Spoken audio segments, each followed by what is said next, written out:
Okay, we are recording. SJ, how are you today? I'm good, thanks, Stu. How are you? I'm all right. I'm all right. Where are you today? I'm just at my house in Cambridge. Nice, nice. Yeah. Um, well, look, let's dive straight in and get the chat rolling. And the best way to do that is by a song pick. I'm going to ask you first, please, to tell me the song that you regard as having the greatest ever intro, please. Yeah, so I've gone for Eagles one of these nights. It's just it's just one of those intros that's just so classic and I never get sick of it. You know how sometimes you like adore a song for a little while and then you hear the intro and you're like, oh, not this again.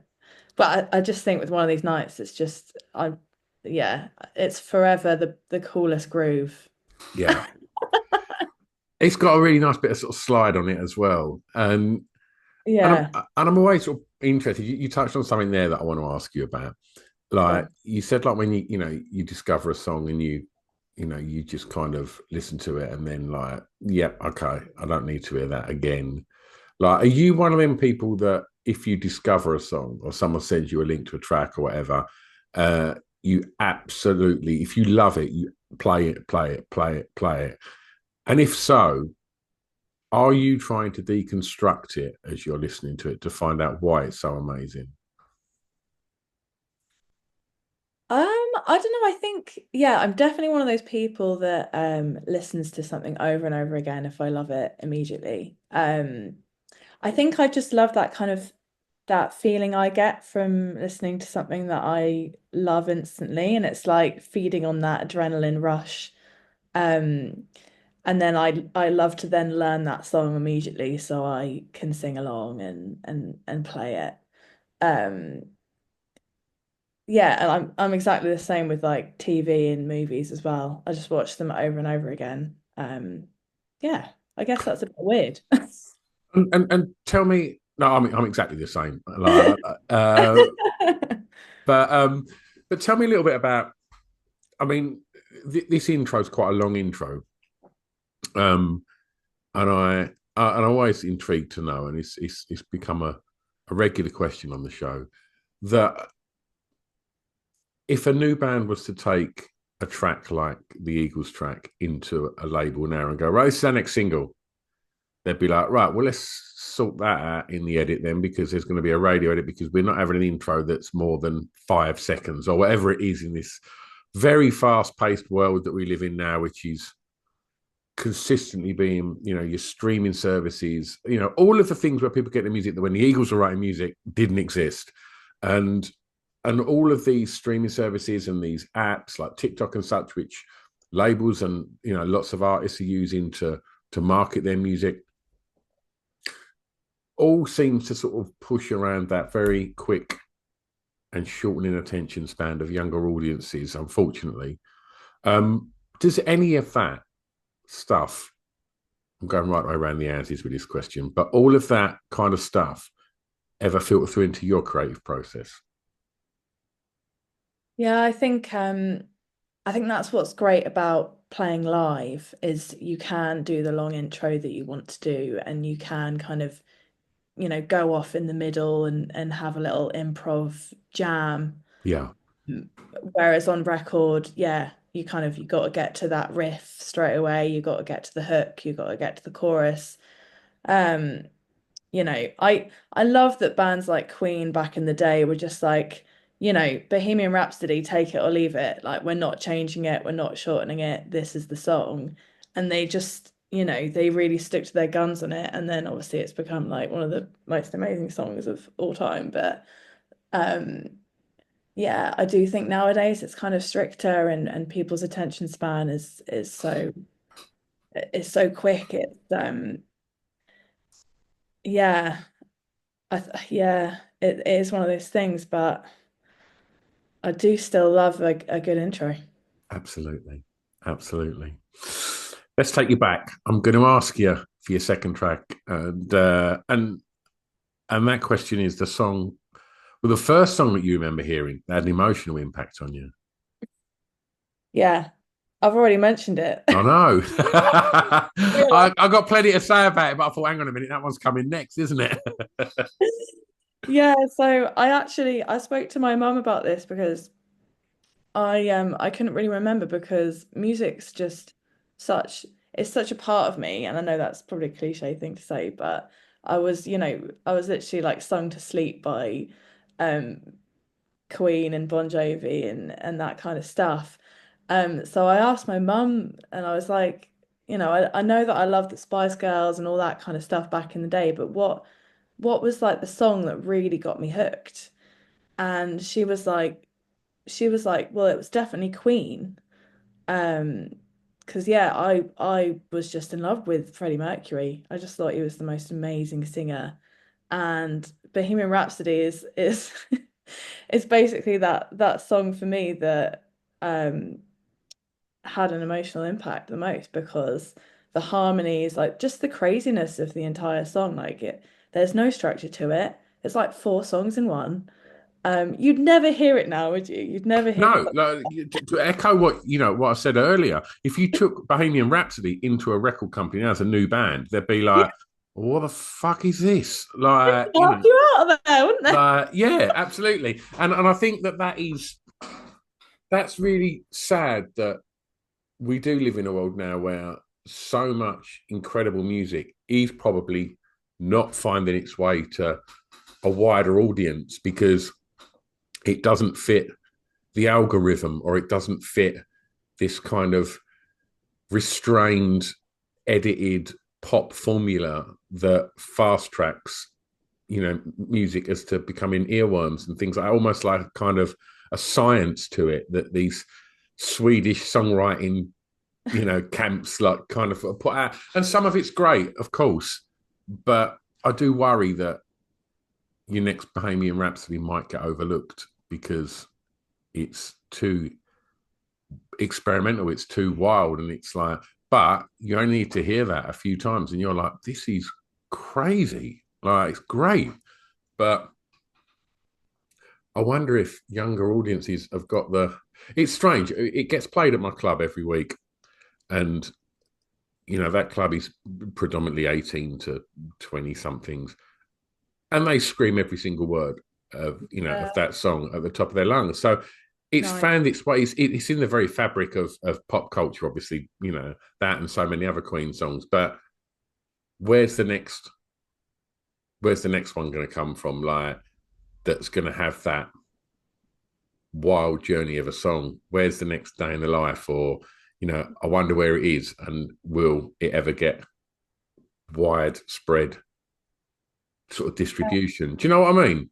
No, definitely. I think it's a really weird time for like bands, especially I think because um you know and original music in general because you know covers and tribute acts are all the rage. Um it seems. So it's kind of hard to bring out your own originality and flair without it, it just kind of being a bit shut down. But I think like for us as a band, when we write and when we go into the studio, we really try not to think about, oh no, we need to do it like this to get on radio, or we need to, be more poppy with this and not have a solo here. We just kind of do what we want to do. Especially with our new album, we just wanted to do it live and try and make it sound as much as like we are playing live for on our new record. And I think we've kind of done that, but it has kind of meant that we haven't been able to, get on certain things like Yeah, radio. But we don't want to just kind of go with the form of it. That's not what creativity is it? it's It's not in the so slightest. weird.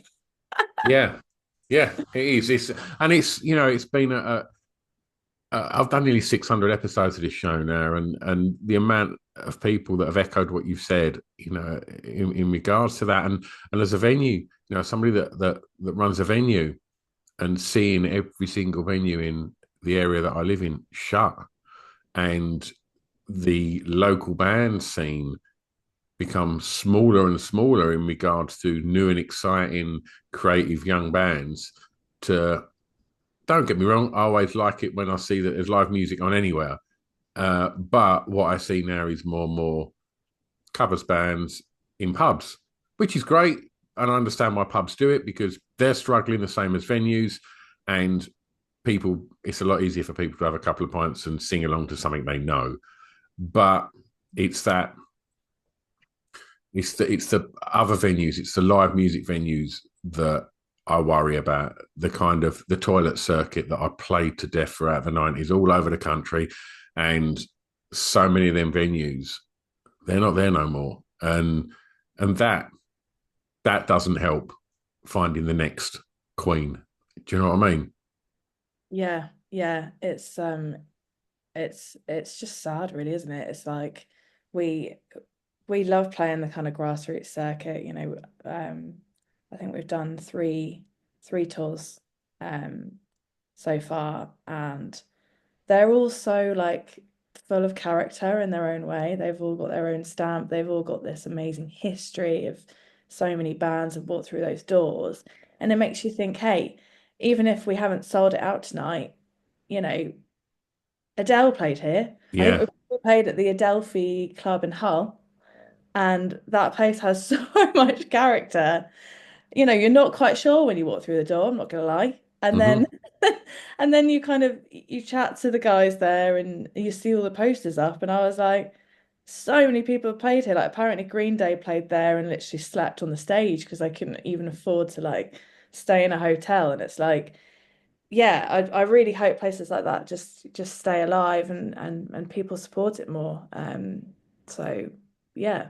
Shout out the Adelphi Hull. Played that so many times, and it's so weird. It's like it's such a weird little venue, and it's middle of nowhere, and yeah, it's fantastic. But when even when we was touring, and there was so many other venues in Hull, and there's not anymore. Like they've all gone. It is just the Adelphi that's left, and long may it continue. But Yeah. okay, let's stay in the formative years. Can you tell me, please, the song that reminds you of your time at school, please?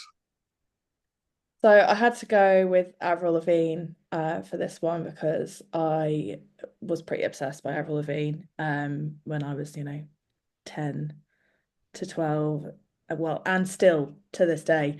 Um, and I've gone with the song I'm With You because it was the first song that I learnt to play on guitar and sing.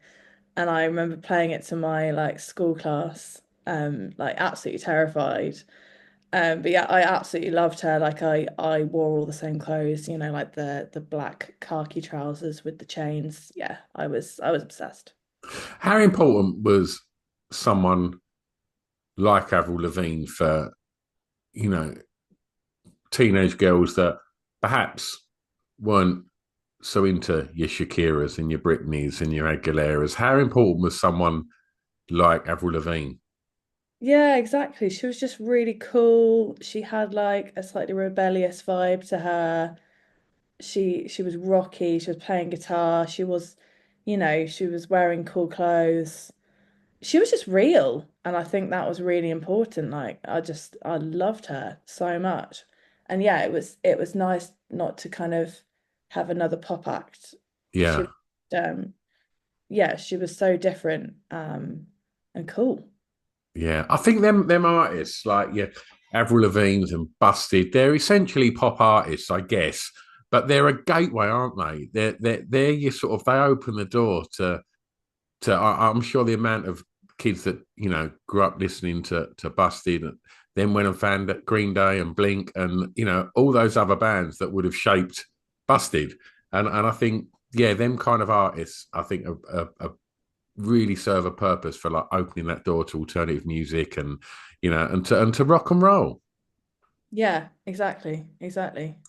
So tell me a little bit about school life and we'll start first of all with sort of home life when you was young. Tell me where it was and was home. I mean, you mentioned being sort of sung to sleep. Tell me how musical home was as well. Yeah, very. Very musical. So my dad was in a band back in the day when he was gigging 6 nights a week, he always says. He was actually in a band called Trouser Snake. Fantastic. Yeah, less said about that the better, to be honest. But yeah, he's definitely the one that just taught me how to sing, how to be confident with singing, and he taught my brother and I to play guitar, um, and he taught me piano as well. And it's all we learnt by ear. We didn't do it the kind of traditional way, which is a blessing and a curse, I think. I wish I Yeah, could also read music sometimes, but I do kind of love being able to listen to something and then work it out and play yeah. it and kind of figure it out. There's something nicely creative about that. And then yeah, so uh yeah, very musical family And was and this in Cambridge? yes, yes, born and bred Cambridge gal. Don't know anyone that goes to university, but there's Yeah. Well, let's not go at uni. Let's go at school. Tell me about school. Was that something that you enjoyed? yeah. I was really lucky with school. I went to some really nice schools and had some really nice friends and um yeah, I mean, I was super shy actually. So even though I learnt to kind of play guitar and sing quite young, I didn't really have much confidence at all. And I remember like the first proper gig I did at school, I was singing that song by um, Melanie C and Brian Brian, Adams? and I remember forgetting the words, and I just generally thought my life was over, like it was one of the worst things ever. But I got over it. I got over it, and I got really into Nora Jones and her like lovely, soft, kind of wispy, um, gravelly voice, and I wanted to sing like her. And then I went to uni to do to study music, popular music performance, not you know classical Yeah, proper yeah, yeah, music. That's where I met Kieran, my now husband, who's also in Morganway, and that's when the kind of big like rock voice came out of me. Yeah, I don't really know how it happened, but it just kind of came out. It must be like just playing band in bands and becoming electric and just getting more confidence. Was music always going to be the way? Was there anything else, when you was at school that you thought, I want to get older, I want to be? Not really. I can't really do anything else. I know where I'm at. I did love musical theatre, and I saw the Queen We Will Rock You show in the West End like 5 times. And I really wanted to be in that. And it was my drama teacher in A levels at school that was like, "Oh, SJ, I just don't think you can quite cut the mustard." But I did kind of that was always a pipe dream to go into musical theatre, and then I just thought actually music is really what I want to do, and Yeah. that started songwriting, and yeah, so I went down that path instead. God, that is brutal. God. Sometimes it's funny how you always remember those kind of comments from teachers and people. That's Um, quite a significant comment to tell a kid, though, isn't it? yeah, it was pretty brutal, I'm not gonna lie. Yeah. And I think also like saying how I kind of went from singing quite soft and shy to suddenly kind of being all rocky and loud with my voice. My uni lecturer, I remember him coming up to the mic and we were doing Beverly Knight.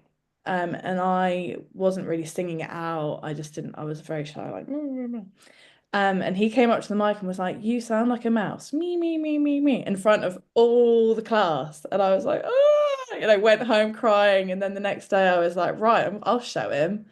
And then I think that's another thing what brought the big voice out. So Yeah. sometimes you need to hear those kind of brutal remarks to really be like, Yeah. I'm going to show you up, mate. Okay, tell me the first song you remember buying from a record store, please, SJ. This one's kind of embarrassing. This is meant to be embarrassing. This one, Shaggy, It Wasn't Me. it's a tune. I mean, yeah. Yeah, But it's like as a young girl, my mum must have just been like, okay. is that wasn't me? Yeah, it is, isn't it? What's the Then, what's the chorus? The chorus has got a really catchy melody, isn't it? honey, honey, I'm gonna red-handed sleeping with a girl next door. Yeah, that's good days. He was both that naked. Oh God, yeah. You never. I don't actually think of what he's saying. Yeah. Okay. Yeah. Yeah, maybe I can probably see why your mum was a little taken aback. Oh Yeah, wow. I still know all the words to this day. I obviously tune. So tell me a little bit about record shops because we've seen, over the last 10 years, vinyl become such a big part again of how some people are consuming their music. And we're seeing high street music stores like HMV suddenly restocking with serious amounts of vinyl and we're seeing, hopefully independent record shops surviving now and if anything flourishing. When you're out and about, on tour or you're out in Cambridge in town, is that local record store always somewhere you like to go and lose yourself? Yeah, I love popping into a record shop. Not gonna lie. Kira and I have managed to kind of get quite a cool collection of records now. Um, and yeah, I love how it's all just coming back and it's like it's cool again and it's great because on Spotify how you can listen to an album in any order you want and the whole track listing thing goes out the window. With a vinyl, you listen start to finish how the artist wants you to hear it, and I Yeah, love that. And yeah, I love like the warmth you get from it and how you when you put a record on, it's because you want to actually listen to that music. It's not just background music. It's not just, press shuffle. And there's absolutely. something special about it, isn't it? And it's like we're actually doing our first ever record store tour with this album. And I can't wait. I can't wait to see these stores. And Kieran and I have decided to buy a record from each shop as a kind of memento Fantastic. of it as well. So I can't wait. Oh, wonderful. For track five, I'm going to ask you to tell me the song that soundtrack your years going clubbing. Well, there were many, Stu. There were many. But one sticks in my mind. Because always what was one of the like last songs of the night for me at uni was like, right before the lights would come on, if you made it to the end of the night, it would always be Teenage Dirtbag. Yeah, Um, and people just like scream it. I just love that song as well. It's so fun. Even now at like weddings and stuff, it's a classic. And it was always Teenage Dirtbag, Mr. Brightside, The Killers, and Don't Stop Believing was like a massive yeah, re-hit when I was at uni. So yeah, those were always the ones at the end of the night that everyone would just drunkenly like scream. yeah. Them songs are written for moments like that. And Yeah. but I think Wheatus, like Teenage Dirtbag, it's it's really weird because it kind of come out around the time it was all very much around that kind of time of American Pie and Blink 182 and Sum 41 and it's not really a kind of punk rock track. It's a really perfect pop record. Yeah. And and I think maybe that's why it holds up because it is such a fantastic little pop gem. Do you know what I mean? It is a pop jam. Yeah, I agree completely. And it's like the story of it, the kind of the way it ebbs and flows and there's a breakdown and then it comes back in and there's like awesome ad libs at the end. Yeah, it's just great. Absolutely. I think it's easy for people to sneer at that record, but they shouldn't. If you think it's just some cheesy throwaway song, go and listen to it again. And because it's a fantastic pop record. Yeah, I think there's a reason why songs like that last. 100%, 100%. Um, let's take you home now then. And for track six, a favourite song from an artist from your home county, please. Yeah, I've gone with Walking on Sunshine by Katrina and the Waves. Because it's a song written by a bit of a Cambridge local legend, Kimberly Brew, who is a lovely man, and him and his wife, Kim and Lee, they play the local circuit, and yeah, they're just so lovely and humble, and they've got so many stories to tell. And Wow. it's lovely in Cambridge. There's a real kind of homegrown grassroots circle. Like it's a small city, but the musicians here are just so lovely and supportive, and there's lots of lovely pubs um and cafes and whatnot that have live music, and pretty much any night of the week if you go into town you'll be able to catch someone playing, and there's a lot of talent, there really is. So yeah, it's a cool scene. It's a fantastic city, and you know, I don't live too far. We live in Essex, but if bands tour, it's so much easier for me to jump on a train and go into London to watch them. But I will go in my car, and I would rather go and watch them at the junction or the Corn Exchange because Yeah. Cambridge is beautiful. And one of the things I like doing when you're walking around town is the amount of print posters that you Yeah. don't see in many cities anymore. You know, advertising bands that are playing here, there, and everywhere. I Mhm. love that, and you just like, from someone that's always been a venue promoter and stuff, I was always out postering illegally, like with bill posts, like with buckets of paste and God knows what for bands and of hats on venues flying and that. And it's so nice when you go to Cambridge, you see all them posters still everywhere. And it's just, and I mean, they're legally put up in Cambridge now. They're not like plastered all over walls. Is it around like the one part of the universe? There's like just fences and fences and fences just full of these posters of all these bands. It's so lovely to see. Yeah. And do you know where I mean? I do, yeah. Yeah, around the kind of college area Yeah, in the center, it's like loads of black fence, and then yeah, it's covered with posters, yeah, and love bikes. it. Yeah, and bikes. Yes, of course, of course. It's Cambridge, of course. Ah, wonderful. Yeah. Okay. Well, this is your last track, SJ, and this is where you get to be a tastemaker and tell the listeners of this podcast about a song that you think they may not know that you would like them to hear. Yeah, so I've gone for a friend of ours who we actually went to uni with. We were in a band with him called Flatland Wolf back in the day. But yeah, he's just such a talented guy. He's called Jack Francis. And his song "To Mean As Much to You" it's just one of the most beautiful songs. And the first time I heard it, I think he just played it in our like living room once, and I was just like basically in tears from it. It's a beautiful song. Um, we actually got Jack to play at our wedding. He played our first dance. Ah, So wonderful. he means a lot to us. He's just got a beautiful voice. He's full of soul, and his lyrics and storytelling is pretty genius. So he's got two albums out now. So I highly recommend you go listen to him. Fantastic. We make it nice and easy to do that, SJ, because we put together a little Spotify playlist of all the tracks that we've spoken to today. And what's interesting is them playlists, if somebody just sort of falls upon them, they look so random if you don't know what context it's been put together in. It's Because like, it's going to be an what? interesting playlist. Why is Shaggy on here? But obviously, most people go and listen via hearing this conversation. And look, we've spoke about so many other people's music. Let's talk about yours. What's going on?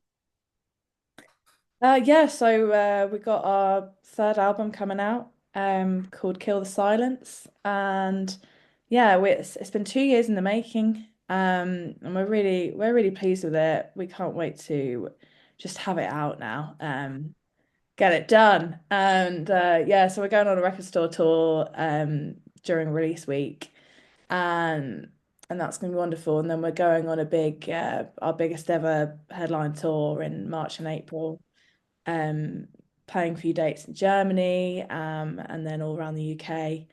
Um, so yeah, it's an album that's like it's really varied in genre because we are a band of six people with very different influences and musical tastes.